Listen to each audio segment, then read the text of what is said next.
গোপালগঞ্জ জেলাকে 4 ভাগ করে 4 জেলায় দিয়ে দেওয়ার প্রস্তাব দিয়েছেন আলোচিত ইসলামী বক্তা এবং কুষ্টিয়া 3 আসনে জামায়াতে ইসলামী সম্ভাব্য প্রার্থী মুফতি আমির হামজা। তিনি বলেন, শুধু গোপালগঞ্জ জেলার নাম পরিবর্তন নয়, আমি মনে করি আশেপাশের 4টা জেলার মধ্যে ভাগ করে দিলে ভালো হয়। বিশেষ করে নড়াইল, ফরিদপুর, মাদারীপুর ও বরিশাল এই 4টা জেলার মধ্যে ভাগ করে দেওয়া হোক।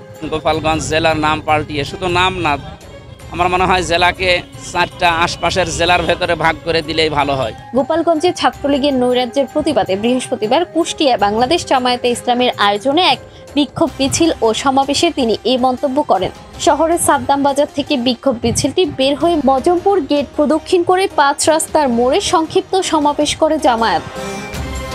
এই সময় আমির হামজা বলেন, গোপালগঞ্জকে বাংলাদেশের মানচিত্র থেকে মুছে 63 জেলা নিয়ে বাংলাদেশ করা হোক। এই জেলা দেশের মানচিত্রে না থাকাই ভালো। জুলাই যোদ্ধাদের উপর হামলা মানে দেশের 18 কোটি মানুষের উপর হামলার সমান মন্তব্য করে তিনি দ্রুত সময়ে জড়িতদের গ্রেপ্তার এবং বিচার নিশ্চিতের দাবি জানান।